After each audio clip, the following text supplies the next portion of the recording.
Kabanata 1751. Dahil hindi pa stable ang mga Knolls, gusto niyang makipag-ugnayan sa iyo kaagad dahil alam niya kung gaano siya matutulungan ng mga Goldman. Sigurado si Daisy tungkol kay Knoll Ace. Hindi siya ganoong klase ng tao. Kahit hindi siya, lahat, pati si Dad, ganyan ang iniisip. Nagulat siya sa sinabi ni Colton. Nagulat siya, hindi dahil naniniwala siya na si Knoll Ace ay tulad ng inilarawan ni Colton, nagagamitin niya ang kanilang pakikipag-ugnayan upang patatagin ang katayuan ng mga Knolls, ngunit sa halip ay kung paano nakita ng mga tao ang kanilang pakikipag-ugnayan, tulad ng sinabi ni Colton. Walang alinlangan kung paano ito nakita ng kanyang ama. Kung gusto ni Knoll Ace na gamitin ang kanilang katayuan para patatagin ang kanyang katayuan, bakit niya tatanggihan ang tulong ng hari? Hindi ba't madaling ilagay ang mga Knolls sa mapa sa tulong ng hari? Nais patunayan ni Knoll Ace na makakamit niya ang kanyang layunin ng walang tulong mula sa sinuman. Pero bakit walang nakakaintindi? Siya lang ba ang gumawa? Tumingin sa ibaba si Daisy, mukhang malungkot. Nalungkot siya sa sinabi ni Colton, kaya nag-iba siya ng tono. Kung magnobyo ka ngayon, hindi papayag si Dad dahil hindi niya ito gusto. Hindi na natin kailangang isipin kung ano ang mangyayari pagkatapos niyang ayusin ang kanyang katayuan sa lipunan. Tumanggaw si Daisy at biglang natahimik. Naiintindihan ko. May gustong sabihin si Colton ngunit hindi ito nagawa hanggang sa magsalita si Waylan. Sige, kain na tayo. Nang gabing iyon, umalis na ang lahat ng staff sa Knolls Group para sa araw na iyon, ngunit si Knoll Ace ay dumadaan pa rin sa ilang numero sa kanyang opisina. Nag-vibrate ang telepono sa desk ni Knoll Ace. Agad niya itong kinuha nang makitang si Daisy iyon. Hey, bakit ka tumatawag? Si Daisy ay nakahiga sa kama at huminto ng ilang segundo. Nakakagambala ba ako? Tumawa si Knoll Ace. Hindi. Bulong ni Daisy. Nolly, I want to see you. Napangiti si Knoll Ace. Natatakot ako na hindi ako makakarating ngayon. Alas 7 pupunta ako dyan. Pumayag naman si Daisy. Sa ganap na alas 7 ng gabi, sinabihan ni Knoll Ace si Edison upang magmaneho papunta sa Hilton Villas. Bumukas ang mga ilaw sa mga lansangan. Nakatayo si Daisy sa ilalim ng puting street lamp sa kanyang maluwag na niniting na jacket, na mukhang magiliw sa ilalim ng liwanag. Isang kotse ang dahan-daang pumarada sa harapan niya. Binuksan ni Knoll Ace ang pinto, lumabas, at huminto sa harapan niya. Bakit ka nakatayo sa labas? Tumangala si Daisy sa kanya, at tumama ang liwanag sa kanyang mukha, na nagpaganda sa kanya. Hinihintay kita. Hinayla siya ni Knoll Ace sa kanyang mga braso at napangiwi. Ano ang problema? Pakiramdam niya ay may mali. Nakasubsob sa kanyang mga bisig, ipinulupot ni Daisy ang kanyang mga braso sa kanyang baywang at idiniin ang kanyang pisngi sa kanyang dibdib. Wala lang, gusto lang kitang yakapin. Itinaas ni Knoll Ace ang kanyang baba. Iyan ay kasinungalingan. She pouted. Nolly, can we postpone our engagement? Natahimik sandali si Knoll Ace, saka idinikit ang palad sa pisngi nito at nagtanong, nagdadalawang isip ka ba? Hindi dahil sa pagdadalawang isip. Agad namang nagpaliwanag si Daisy, sabi kasi ni Colton. Bago pa siya makatapos, inilagay ni Knoll Ace ang kamay niya sa labi niya para pigilan siya. Naiintindihan ko, hindi na kailangang magpaliwanag. Akala ni Daisy ay naiintindihan niya, ngunit napansin niyang malamig ang mga mata nito. Akala ko iba ka sa kanila at maniniwala ka sa akin. Kabanata 1752. Nang inig ang puso ni Daisy, at umiling siya. Hindi, naniniwala ako. Umatras si Knoll Ace at naglagay ng ilang distansya sa pagitan nila. Nakatayo siya kasama ang liwanag sa likuran niya, ang kanyang mga tampok ay malabo sa liwanag. Hindi niya malinaw na makita ang ekspresyon nito. Hindi ko isinaalang-alang ang lahat. Nolly, dumidilim na, bumalik ka na. Tumalikod si Knoll Ace at naglakad papunta sa kotse. Siya ay nanlamig, at iyon ang naging dahilan para hindi maging komportable si Daisy. Lumingon si Daisy para hawakan siya. Nolly, naniniwala ako sa'yo. Ayoko lang na ganyan kanila makita. Malubhang sumakit ang puso ni Knoll Ace. Huminga siya ng malalim at sinabing hindi lumilingon, I don't care what they think about me. Pakialam ko kung ganoon din ang tingin mo sa akin. Ayoko. Humarap si Knoll Ace sa kanya, at mas maliit siya sa ilalim ng dilim. Wala akong kinalaman sa kapangyarihan ng Goldmans na gusto kong pakasalan ka. Napabuntong hininga si Daisy habang kumirot din ang puso niya. Alam ko, kung naniniwala ka talaga sa akin. Hindi natapos ni Knoll Ace ang kanyang pangungusap. Huminga siya ng malalim at bigla siyang niyakap at hinalikan sa korona. Umuwi ka na. Umalis na siya at saka sumakay sa kotse niya. Natigilan si Daisy sa lugar, ginulo ng hangin ang kanyang buhok. Tiningnan siya ni Noel sa rearview mirror, nakasimangot, at bumalatay sa kanyang mga mata ang kalungkutan. Sa wakas ay sumandal siya at pumikit. Masyado siyang impulsive at hindi niya isinaalang-alang ang lahat. Bakit madaling pumayag ang mga Goldman sa pakikipag-ugnayan nila ni Daisy? Hindi na siya muling nakita ni Daisy pagkatapos ng gabing iyon. Ang isang taong araw-araw na kumontak sa kanya ay biglang nawala sa kanyang buhay. Nakaupo si Daisy sa library habang nakatitig sa libro ngunit walang naiintindihan. She zoned out. Pakiramdam niya ay may butas kung saan at hindi siya sanay sa ganoon. Umupo si Freya sa upuan sa harap niya. Daisy, matapos ang ilang pagsubok, sa wakas ay nag-react si Daisy ng pilit ng ngiti. Oo, anong meron? Ako dapat ang magtanong niyan. Nakaupo ka dyan at hindi gumagalaw. Ano ang nasa isip mo? Ibinaba ni Freya ang kanyang bag. Natahimik si Daisy. Ang ulat ng balita sa telebisyon ay biglang nagpakita ng isang panayam kay Noel Ace. Tinanong ng reporter kung engaged na siya kay Miss Vanderbilt. Natahimik sandali si Noel Ace bago sumagot, hindi ko rin iisipin iyon sa lalong madaling panahon. Humigpit ang kamay ni Daisy na nakahawak sa libro. Napalingon si Freya sa telebisyon at kay Daisy, nag-aalala. Daisy, nagbaba ng tingin si Daisy at hindi nag-react. Lumabas si Daisy sa library. Sinundan siya ni Freya at hinawakan siya. Daisy, teka, tumigil si Daisy ngunit hindi lumingon. Pumunta si Freya sa harapan niya at nagtanong, hindi ba engaged na kayo ni Noel Ace? Bakit naging? Freya, huwag ka nang magtanong. Hindi naglakas loob na tumangala si Daisy dahil natatakot siyang makita ni Freya ang kanyang mga luha. Huminga ng malalim si Freya at hinawakan ang kanyang balikat. Tutol ba ang pamilya mo? Umiling si Daisy, ngunit isang malaking luha ang tumulo sa kanyang pisngi. Daisy, bago pa matapos si Freya ay pinunasan ni Daisy ang kanyang mga luha at tumakbo palayo. Pinagmasdan siya ni Freya na umalis at nakasimangot. Mabilis siyang naglakad sa ibang direksyon. Sa departamento ng negosyo, umupo si Wayland sa kotse at patuloy na tumitingin sa kanyang relo, tila may hinihintay. Biglang sumugod ang isang babae at hinaranggan ang bintana habang diniin ang kamay sa pinto, umalis ka nga dito, Colton. May mga tanong ako, Kabanata 1753. Biglang huminto si Wayland bago tumingin sa babaeng tumawag sa kanya ng Colton at kumunat ang noo. Magsasalita pa sana ang driver nang putulin siya ni Wayland at tinitigan ng dalaga. Ano bang gusto mong itanong?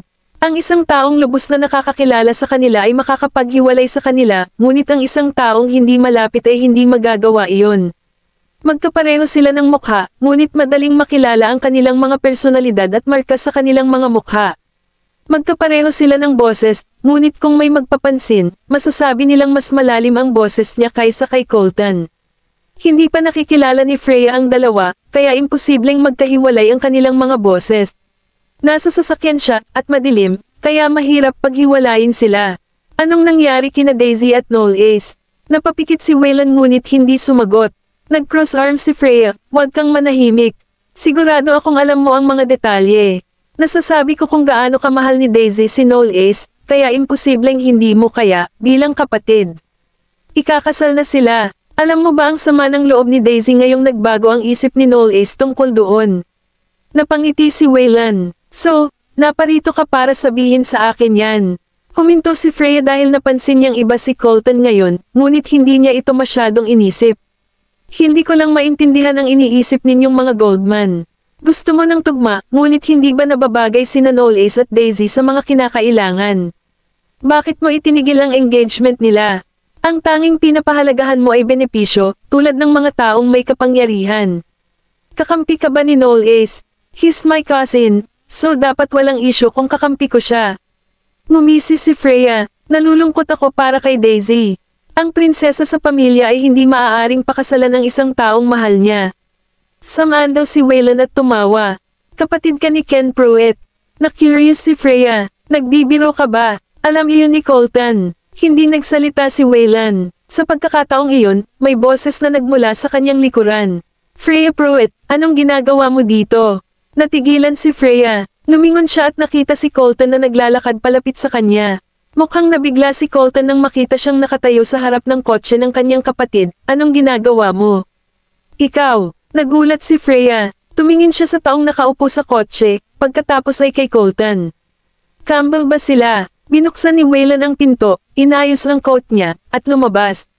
Iniisip niya na ako ay ikaw. Tumingin si Colton kay Freya at nagtanong, paano kita matutulungan? Nasabi ko na lahat ng gusto kong sabihin sa kanya. Pwede mo siyang tanungin. Nagalit si Freya kaya tumalikod siya at umalis. Napatingin si Waylon habang naglalakad siya palayo. Mukhang malaki ang pakialam niya kay Daisy.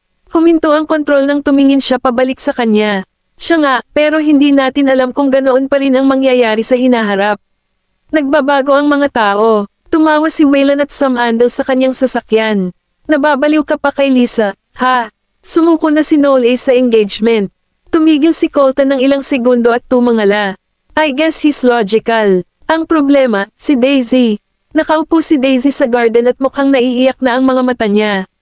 Biglang nagring ang phone niya. Tinignan niya at nakitang si Maisie ang tumatawag. Huminga siya ng malalim, hindi sigurado kung ano ang aasahan, at inilagay ang telepono sa kanyang tainga. Ma'am. Tanong ni Maisie, Daisy, nakarating na ba si Waylon sa Yaramore? Kabanata 1754. Oo, nandito siya. Anong problema sa boses mo? Tumigil si Daisy dahil ayaw niyang mag-alala ang kanyang ina. Huwag kang mag-alala, sipon lang. Malaki ka na ngayon, kaya kailangan mong alagaan ang iyong sarili. Paano kita papayagan na magpakasal ng ganito? Nang marinig ni Daisy ang magpakasal, ay kinagat niya ang kanyang mga labi para pigilan ang kanyang mga luha. Nanay, nang marinig ang nanginginig niyang boses, napakunot ang noo ni Maisie. Umiiyak ka, hindi, ako lang. Daisy, pwede mong sabihin sa akin ang kahit ano. Huwag mong itago sa sarili mo. Sa Baseburg, sa Black Gold. Kakatapos lang ni Nolan sa meeting niya at lalabas na ng conference room. Lumapit sa kanya si Quincy na kakatawag lang.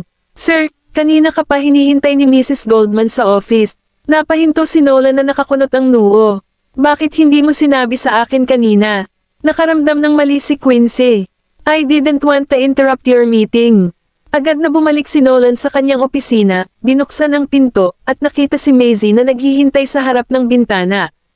Tinanggal niya ang kanyang jacket, inilagay sa likod ng kanyang upuan, naglakad papunta sa kanya, at niyakap siya. Zee, nilinggan siya ni Maisie. Tapos na sa meeting niyo. Ipinatong ni Nolan ang kanyang baba sa kanyang balikat at tumawa.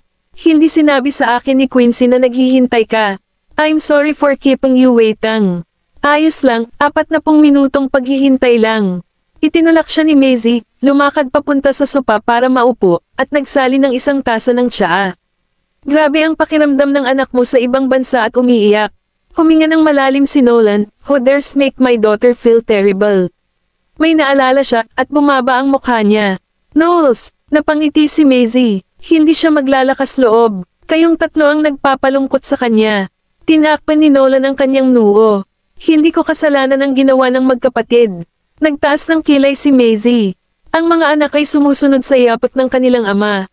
Manang-mana lang yan. Mahal kong asawa. Lumakad pasulong si Nolan, kalahating lumuhad sa harap niya, at hinawakan ang kamay niya. Hindi mo ako masisisi sa ugali ng anak ko. Paano ako magkakaroon ng puso na saktan ng anak natin? Napatingin si Maisie sa kanya. Talaga, pumayag ka ba sa engagement ng anak natin kay Noel Ace? Sabi niya, hindi. Inalis ni Maisie ang kamay niya at tumayo. Itinulak siya ni Nolan pabalik sa sopa at hinawakan siya sa kanyang mga braso. Hayaan mo akong magpaliwanag. Tumaas ang kilay ni Maisie at hinintay ang gagawin niya. Huminga ng malalim si Nolan. Hindi ako sang-ayon dahil hindi pa stable ang Knowles Group. Kung nakipagtipan sa kanya si Daisy ngayon, lahat ng pressure ay babagsak sa kanya, at iisipin ng lahat na ginagamit niya ang aming pamilya para tumulong na patatagin ang kanyang katayuan. Ambisyoso si Noel Ace, kaya walang nakakaalam kung makakarating sa kanya ang pressure. May insulto siya kapag naramdaman niyang si Daisy ang nagdala ng lahat ng kanyang tagumpay. Ano ang mangyayari kung saktan siya nito? Kapag ang isang lalaki ay nakikipag-away, ang pinakamasamang bagay na maaaring mangyari pagdating sa kapangyarihan ay kung may nagsabi na siya ay may nagawa dahil sa kanyang ginang. Kung ang kanyang pamilya ay may isang malakas na koneksyon, ang lalaki ay kailangang magkaroon ng sapat na kapangyarihan na maaaring karibal sa kanyang pamilya, upang makahanap ng balanse. Ang pantay na kapangyarihan ay hindi umiiral, kaya kapag ang mga lalaki ay nagbigay ng pagkakapantay-pantay sa kababaihan, ito ay bilang paggalang lamang.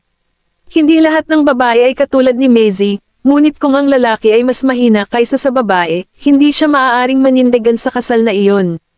Ang gayong kasal ay hindi magtatagal. Napaisip si Maisie dahil parang totoo ang sinabi ni Nolan. Mahal siya ni Nolan, kaya handa siyang yumuko sa kanya, ngunit hindi ibig sabihin na natatakot si Nolan sa kanya. Kabanata 1755. Maganda ang simula ng Knowles Group, ngunit hindi pa ito stable. Kung nakipagtipan si Daisy kay Knowles, iisipin ng mundo na ginamit niya ang mga Goldman para patatagin ang kanyang kumpanya.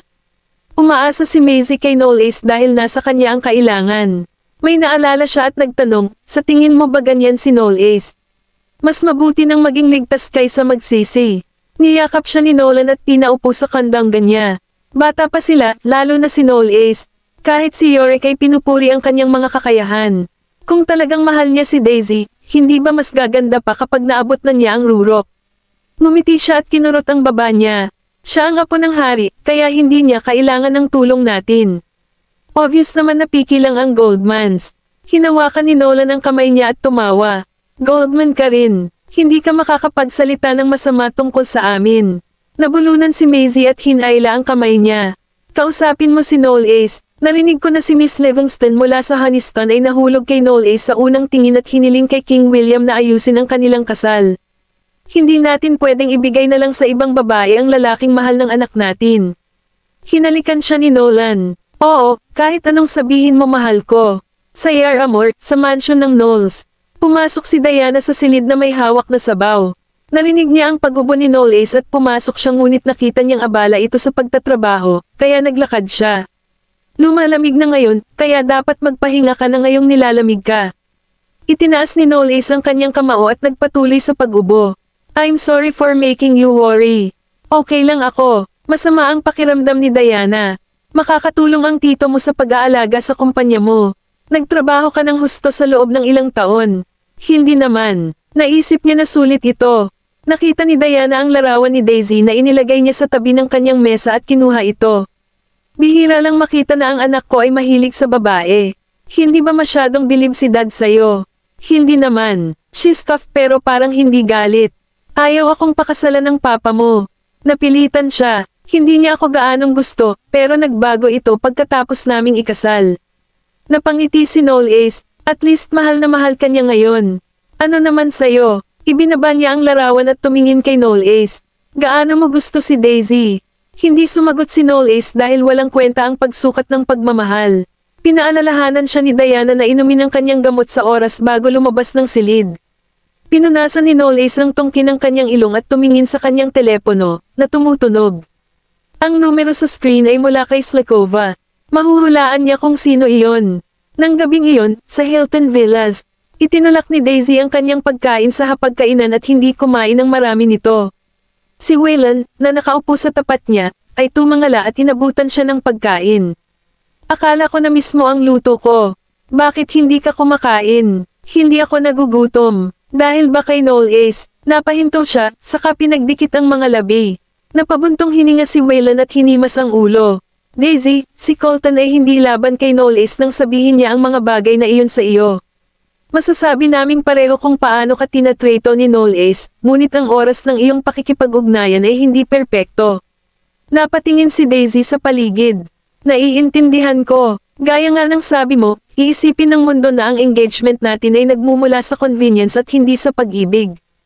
Kabanata 1756. Pero ayokong isipin ng ibang tao na ganoon siyang klaseng tao. Gusto ko lang maintindihan siya ng lahat. Basang-basa ng luha ang mga mata ni Daisy. Pinunasan ni Waylon ang luha sa gilid ng kanyang mga mata at sinabing, "You're so silly. Do you think Knowles cares how other people think about him?" Ibinuka ni Daisy ang kanyang bibig, at nang may gusto siyang sabihin, lumabas sa kanyang isipan ang mga sinabi ni Knowles sa kanya. Nakikita mo rin ba ako, Daisy? Ang dahilan kung bakit siya nagalit ay hindi dahil gusto nitong ipagpaliban ang kanilang engagement. Ito ay dahil sa akala niya ay nakikita siya nito katulad ng nakikita ng iba.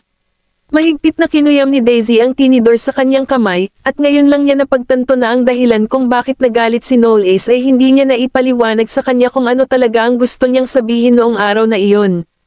Ipinapalagay niya na pinili nitong huwag maniwala sa kanya dahil may sinabi si Colton sa kanya.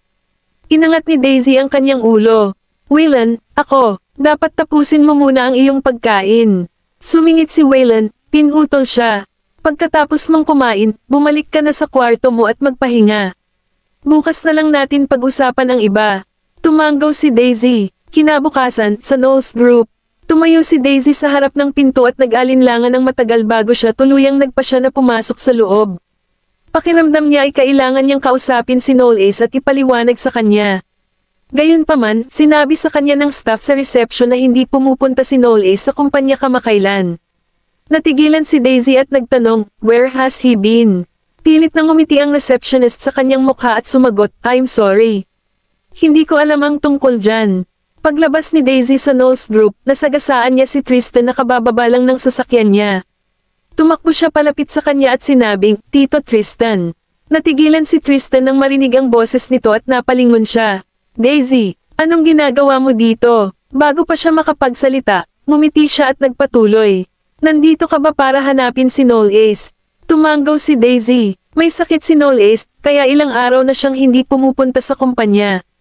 Iniangat niya ang kanyang ulo, at ang kanyang mukha ay puno ng hindi makapaniwala. May sakit siya. Hindi niya sinabi sa'yo. Biglang napatigil si Tristan nang itanong iyon.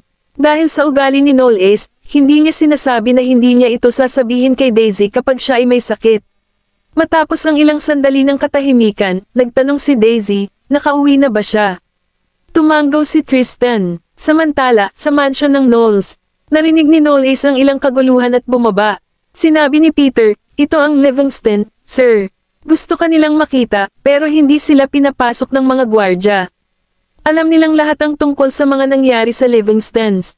Hindi sila pinapasok ng mga gwardya dahil akala nila ay ayaw silang makita ni Noel Ace. Mahinahong sabi ni Noel Ace, papasukin mo sila. Lumabas si Pedro upang ipaalam sa mga gwardya, pinayagan ng mga Livingston na makapasok. Nang pumasok sina Juno at Zenobia, ang unang nakakuha ng atensyon ni Noel Ace ay ang regalo sa kamay ni Juno. Humakbang si Juno at inilapag ang regalo sa mesa, Young Mr. Knowles, humihingi kami ng paumanhin sa nangyari sa handaan noong gabing iyon. Sana tanggapin mo itong regalo. Umupo si Noel Ace at sinabing, sa tingin ko hindi ako ang dapat mong paghingi ng tawad, di ba? Mr. Livingston. Sandaling natigilan si Juno. Tama si Noel Ace. Ang nasaktan niya ay si Daisy, hindi si Noel Ace. Saglit siyang nag-isip at sinabing, isipin mo itong regalo bilang isang reg-along pagbati mula sa akin para sa iyong pakikipag-ugnayan sa anak ng mga Goldman. Lumungkot ang mukha ni Noel Ace habang nakatingin sa kanya ng walang pakialam. Sa tingin mo ba may karapatan akong tulungan ka, Mr. Livingston? Medyo nahiya si Juno dahil nakita ni Noel Ace ang kanyang intensyon. Total, nagkaroon ng feud ang anak niya kay Daisy. Sigurado siyang mapapahiya siya kapag humingi siya ng tawad kay Daisy. Naisip niya na si Noel Ace ay maaaring makatulong sa pagbibigay ng ilang magagandang salita para sa kanila dahil sa kanilang relasyon sa hari. Kabanata 1757. Nang makitang pinahihirapan ni Noel Ace ang kanyang ama, hindi napigilan ni Zenobia ang sarili at hamarang. Mr. Knowles, kahit ayaw mo kaming tulungan, hindi mo kailangang maging ganito. Walang sinabi si Noel Ace. Zenobia, may gustong sabihin si Juno, ngunit muli siyang pinutol ni Zenobia. Pinili mo si Daisy kaysa sa akin dahil gusto mo ng tulong mula sa mga Goldman, di ba? Nabalitaan ko na sinabi mo noong isang araw na hindi ka makikipagtipan sa kanya. Alam mo naman kasi na hindi ganon kadali yun, di ba? Kinabahan si Juno. Sinabi niya sa kanyang anak na huminto sa pagsasalita, ngunit hindi siya pinansin nito. May nasabi ba akong mali? Nais ng hari na suportahan natin ang mga Knowles. Kaya pala gusto niya akong ma-engage kay Noel Ace. Hindi man kami kasing galing ng Goldmans, kaya naming ibigay lahat ng kaya nilang ibigay. Inangat ni Noel Ace ang kanyang ulo at walang pakialam na tumingin kay Zenobia. So, in your opinion, marriage is just something for you to gain benefits. Oo, hindi ko itinatanggi iyon. Lumapit si Zenobia sa kanya at nagpatuloy. Totoo na malaking tulong ito sa Knowles kung makakapag-engage ka kay Daisy. Pero nakalimutan mo na ba ang mga kapatid niya? Sa tingin mo ba ay hahayaan ka talaga nilang makakuha ng anuman sa kasal?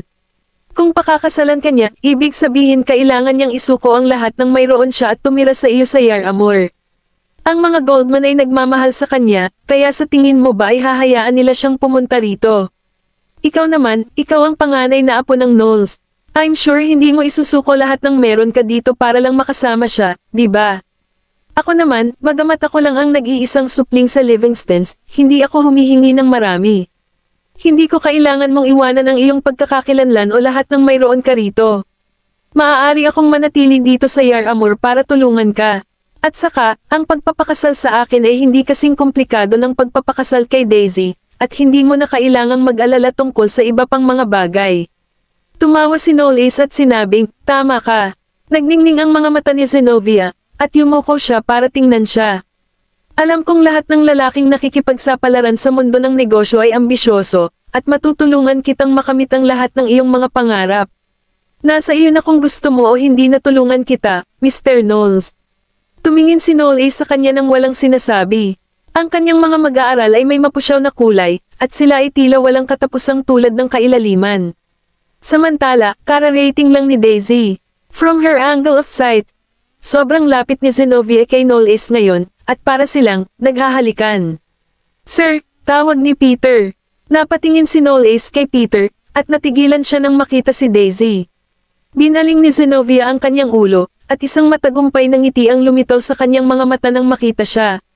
Kahit na si Daisy ay anak ng mga Goldman, ang kanyang antas ay masyadong mataas para kay Knowles. Kumpiyansa si Zenobia na hindi papayag ang Goldman sa kanilang engagement. Pareho silang may parehong katayuan sa lipunan, at si Knowles ay apo ng hari, ngunit kailangan pa rin niyang magkaroon ng parehong kakayahan tulad ng mga Goldman kung gusto niyang pakasalan si Daisy. Pagkatapos ng lahat, si Knowles ay apo lamang ng hari. Hindi siya ang magiging tagapagmana ng trono.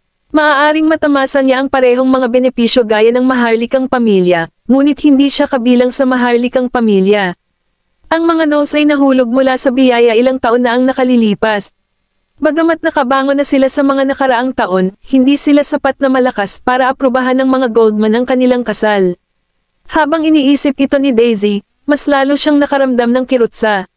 Puso, sabi niya, I'm sorry for the interrupt Ayon. Pwede na kayong magpatuloy. Tumalikod na si Daisy at umalis. Gusto siyang habulin ni Knowles, ngunit may naisip siya at sa huli ay ipinagpatuloy niya ang pagtatangka.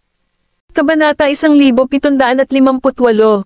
May naramdaman si Zenobia at lalo siyang nagtiwala sa kanyang haka-haka. Well, parang tama ako. Malapit na kayong magkaproblema. Bumangon si Knowles at walang ekspresyong sumagot, wala itong kinalaman sa kanya, at wala rin iyong negosyo. Lumingon siya at sinabing, Peter, tingnan mo sila sa pintuan. Pagkatapos noon ay umakyat na siya ng hindi lumilingon. Hindi na nagsalita si Zenobia at umalis na siya sa mansion ng Knowles kasama ang kanyang ama. Samantala, kakapasok lang ni Daisy sa kotse.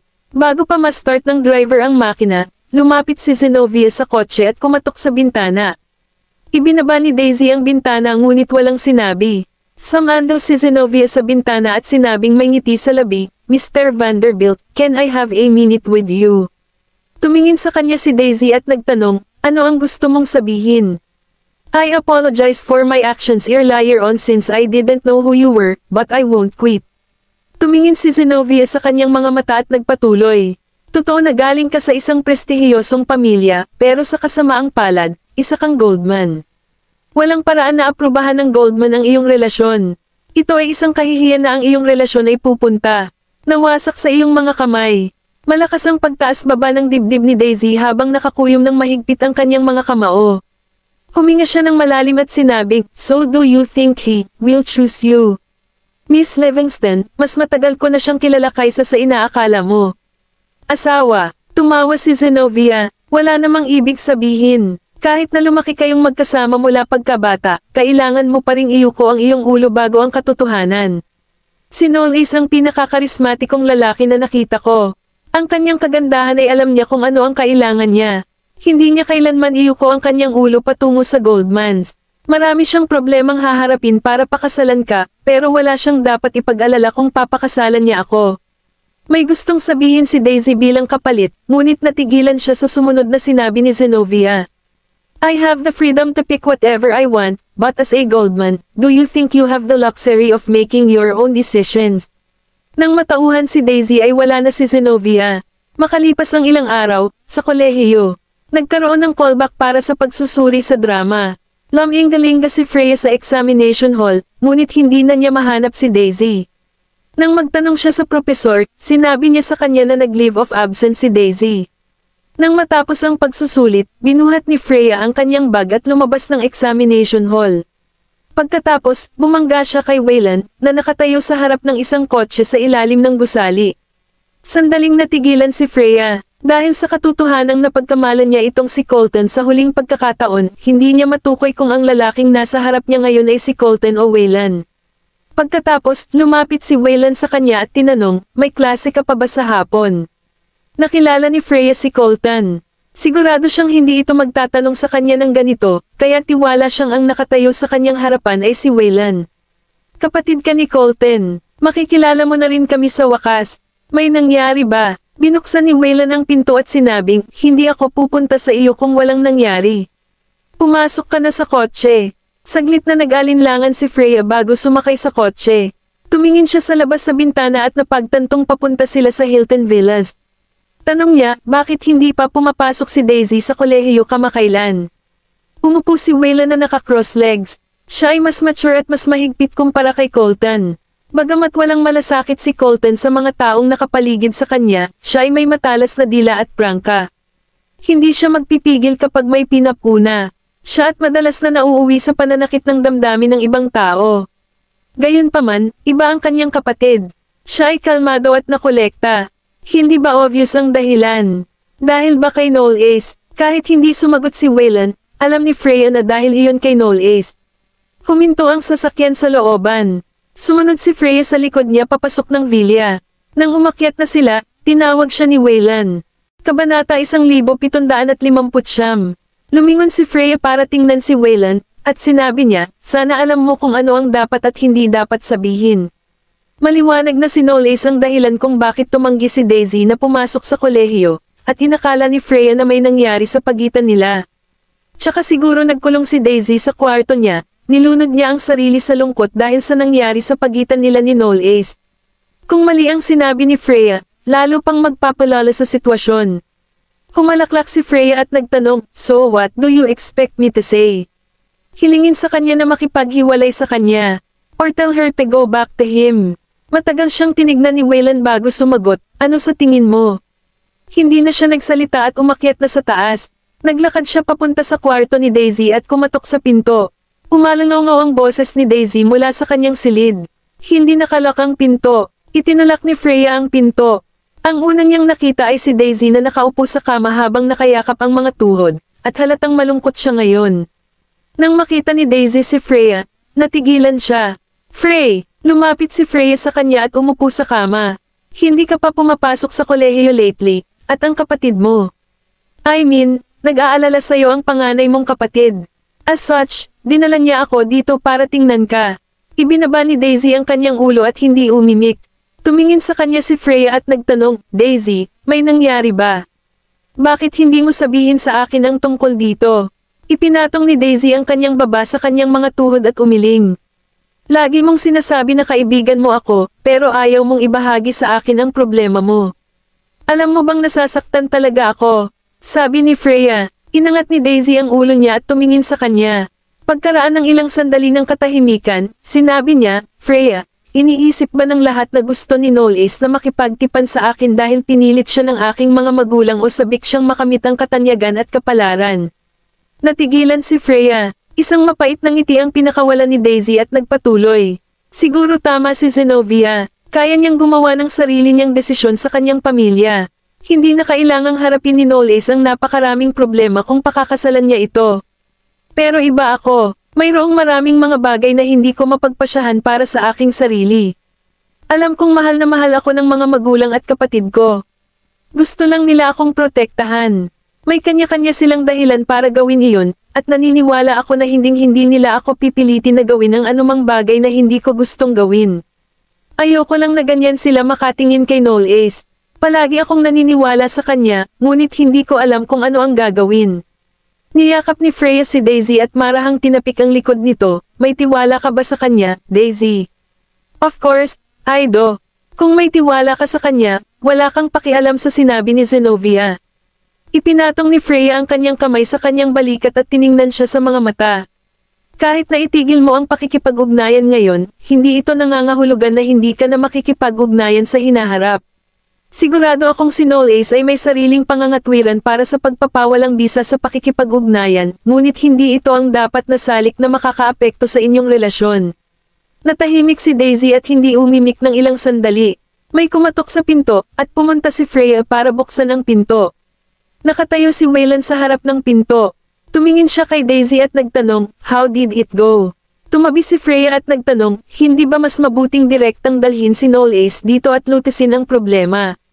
"Hindi ko siya mapupuntahan." Natigilan si Freya. "Ano? Walang dahilan para patayin ni Noel Ace ang kanyang telepono. May nangyari ba sa kanya?" Nilabas niya ang phone niya at tinawagan si Noel Ace. Gaya nga ng sinabi ni Waylon, pinatay ni Noel Ace ang kanyang telepono. Pareho silang nakatayo sa koridor, at nagtanong si Freya, "Sabihin mo sa akin ang lahat ng nangyari." Tumingin si Waylon sa kanya at tumawa. "Hindi ba ikaw, pinsan niya? Kung gusto mong malaman ang lahat ng nangyari, pumunta ka na lang para hanapin siya." Natahimik si Freya ng ilang segundo. Binawi ni Waylon ang kanyang tingin at lumingon. "By the way, tanungin mo siya kung ano ang tingin niya. Kung gusto niyang makipaghiwalay kay Daisy, dapat gawin niya ito bago pa huli ang lahat."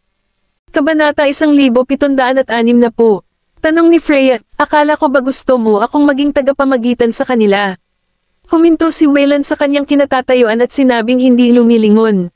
Pinili niyang patayin ang phone niya. Hindi pa ba sapat na halata? Pagkatapos, bumaba siya ng hagdan. Tumayo si Freya sa kinauupuan at kinuyam ng mahigpit ang kanyang mga kamao. Dumiretso siya sa mansion ng Knowles pagkalabas niya sa Hilton Villas. Bago pa maipalam ng mayordoma kay Noel Ace, pumasok na siya sa study room. Pagpasok niya sa study room, nalaman niyang hindi lang pala si Noel Ace ang nasa loob. Nasa loob din ng study room si Zenobia. Nakahilig ang kalahati ng katawan niya kay Noel Ace. Kung hindi pa siya nakapasok sa study room, sigurado siyang itatapon niya ang sarili kay Noel Ace. Lumungkot ang mukha ni Zenobia nang makita si Freya. "Sino ka? Hindi mo ba alam na kailangan mong kumatok sa pinto bago pumasok?" Hindi siya pinansin ni Freya at tumingin kay Noel Ace. "Ano bang iniisip mo? Hihiwalayan mo na ba talaga si Daisy?" Kumunat ang noo ni Noel Ace pero hindi umimik.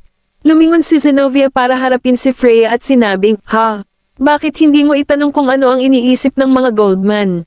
Para sa akin, hindi nila iniisip na karapat-dapat si Mr. Knowles sa kanilang anak. If you don't know what to say, then I suggest you keep your mouth shut," sabi ni Freya habang nakasimangot. "Bakit? Nagsasabi lang ako ng totoo." Pinagkrus ni Zenobia ang kanyang mga braso sa harap ng kanyang dibdib habang mapanghusgang tumingin kay Freya. "The Goldmans are way out of our league. Kung pakakasalan ni Mr. Knowles si Daisy, sasabihin ng mga tao na sinusubukan lang niyang samantalahin ang mga Goldman." Lumungkot ang mukha ni Freya. Nagpatuloy si Zenobia na may ngiti sa labi. "Tsaka hindi lang 2 tao ang kasal. Walang paraan na makakagawa si Daisy ng sarili niyang mga desisyon tungkol sa kanyang magiging asawa.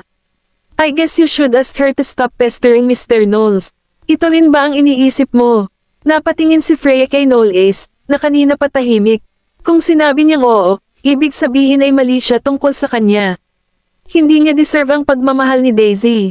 Tinapik ni Noel Ace ang kanyang daliri ng ritmo sa mesa ngunit walang sinabing kapalit. Nang makita ni Zenobia na hindi umimik si Noel Ace, sumilay sa kanyang mukha ang isang matagumpay na ngiti habang sinabing, "Miss, hindi mo ba nakikita na ayaw ng pag-usapan ni Mr. Knowles ang tungkol dito?" Lumingon si Freya. Tumayo siya sa harap ng pinto at sinabing hindi lumilingon. "Noel Ace, kahit anong mangyari sa pagitan niyo ni Daisy, hindi mo dapat hayaang pakialaman ng outsider ang relasyon niyo. Kung gusto mong makipaghiwalay sa kanya, sabihin mo sa kanya ng maaga." Pagkatapos niyang magsalita ay umalis na siya. Matagal na tumahimik ang study room kahit na mukhang kalmado si Noel Ace at walang ekspresyon sa kanyang mukha, pinabulaanan ng galit at pagkabahala sa kanyang mga mata ang kanyang tunay na emosyon. Hindi mabasa ni Zenobia ang kanyang isip. Gayunpaman, tiwala siya na ang kailangan ni Noel Ace ngayon ay isang taong makakatulong sa kanya. "Mr. Knowles, isang araw na. Pwede mo bang ibigay sa akin ang sagot mo ngayon? Ipinatong niya ang kanyang mga kamay sa desk at tumingin sa kanya. Kung sasabihin mong kailangan mo ako, mananatili ako sa tabi mo at tutulungan ka sa buong kapangyarihan ko. Anumang bagay na maibibigay sa iyo ng mga Goldman, maibibigay ko rin sa iyo. Kailangan mo lang. Huminto siya ng ilang segundo, at sumili ang ngiti sa kanyang mukha. Kailangan mo lang akong pakasalan. Nagtaas ng mata si Knowles at tumingin sa kanya. May kung anong emosyon sa mga mata niya na hindi mabasa ni Zenobia habang nagtatanong, nakikiusap ka ba sa akin, o nagmamakaawa ako sa'yo? It doesn't matter. Ngumiti siya. Ang mahalaga ay gusto mong ibalik sa paanan ang Knowles Group. Ang orihinal na intensyon ni King William ay tulungan kita, at hindi masamang pakasalan mo ako. Noong una, akala niya ay wala na siya sa laro, ngunit isang pagkakataon ang muling lumitaw sa kanyang harapan. Hindi siya naniniwala na bibitawan ni Knowles ang magandang pagkakataon. Hindi siya magiging boyfriend ni Daisy kung hindi siya ambisyosong lalaki. Si Daisy ay isa sa mga Goldman. Bilang isang Goldman, malaki ang maitutulong ni Daisy kay Knowles, ngunit ang problema ay hindi siya makagawa ng sarili niyang desisyon pagdating sa kanyang kasal. Gayunpaman, iba siya. Ipinanganak siya sa Livingstons at may kalayaang pumili kung sino ang gusto niyang pakasalan. Kung ikukumpara sa mga Goldman, isang mas komplikadong pamilya, malinaw na siya ang mas mahusay na pagpipilian.